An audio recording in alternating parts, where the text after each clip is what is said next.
আসসালামু আলাইকুম। প্রিয় বন্ধুরা, কেমন আছেন? আশা করি সকলে ভালো আছেন। সকলের সুস্থতা এবং দীর্ঘ কামনা করে শুরু করছি আজকের ভিডিও। আজকে আমরা আলোচনা করব হাঁস, মুরগি ও কবুতরের একটি মারাত্মক রোগ এবং এর চিকিৎসা নিয়ে। আজকের ভিডিওটি গ্রামে যেসব মা বোনেরা হাঁস মুরগি পালন করে থাকেন এবং খামারি ভাইদের জন্য একটি গুরুত্বপূর্ণ ভিডিও, তাই না টেনে সম্পূর্ণ ভিডিওটি দেখবেন এবং সম্পূর্ণ ভিডিওটি দেখলে রোগ চিকিৎসা এবং কিভাবে ওষুধ খাওয়াবেন বিস্তারিত বুঝতে পারবেন। যারা এখনও চ্যানেলটি সাবস্ক্রাইব করেননি, চ্যানেলটি সাবস্ক্রাইব করে বেল আইকনটি অন করে দিন।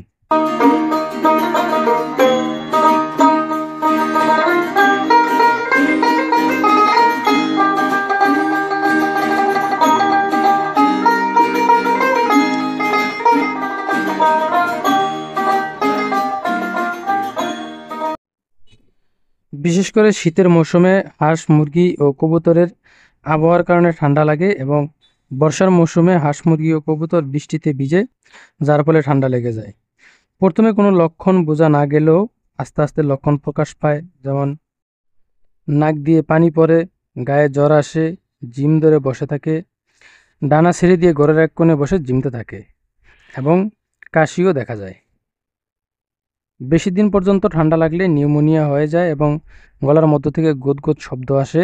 লক্ষণগুলো প্রকাশ পাওয়ার পর সঠিক চিকিৎসা দিতে না পারলে 3 থেকে 5 দিনের মধ্যে বেশিরভাগ মুরগি মারা যায়। এজন্য আপনাকে সঠিক চিকিৎসা দিতে হবে এবং ডোজ পরিপূর্ণ করে ওষুধ খাওয়াতে হবে। এখানে দেখা যায় অনেক মা বোনেরা অধৈর্য হয়ে সকালে একটি ওষুধ, বিকেলে আরেকটি ওষুধ এবং পরের দিন অন্য ওষুধ খাওয়ান।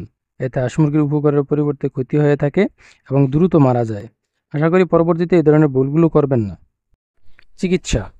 আজকের আলোচিত রোগগুলো হলো নাক দিয়ে পানি পড়া, জীবাণু, সর্দি, কাশি, জ্বর ও গলার মধ্য থেকে ডাক আসা ইত্যাদি রোগগুলোর জন্য অ্যান্টিবায়োটিক হিসেবে মক্সিলিন সিবিপ্যাট পাউডার 1 গ্রাম ওষুধ 1 লিটার পানিতে মিশিয়ে খাওয়াবেন 3 থেকে 5 দিন পর্যন্ত।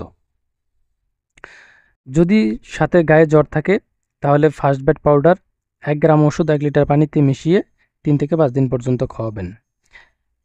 এছাড়াও যদি কাশি থাকে এবং গলার মধ্য থেকে গুদগুদ শব্দ আসে তাহলে ব্রোডেল 4mg ট্যাবলেট 4টি বড় মুরগি এবং হাঁসের জন্য 1টি ট্যাবলেট এবং ছোটোগুলোর জন্য ব্রোডেল 2mg ট্যাবলেট 8টির জন্য 1টি ট্যাবলেট গুঁড়ো করে খাবারের সাথে অথবা পানির সাথে মিশিয়ে খাওয়াবেন। 3 থেকে 5 দিন পর্যন্ত খাওয়াবেন।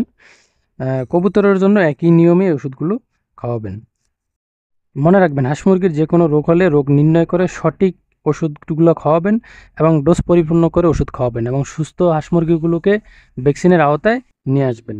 দেখা হবে পরবর্তীতে অন্য কোনো ভিডিওতে। সে পর্যন্ত সকলের সুস্থতা এবং দীর্ঘ কামনা করে আজকের মতো এখানে শেষ করলাম। আল্লাহ হাফেজ।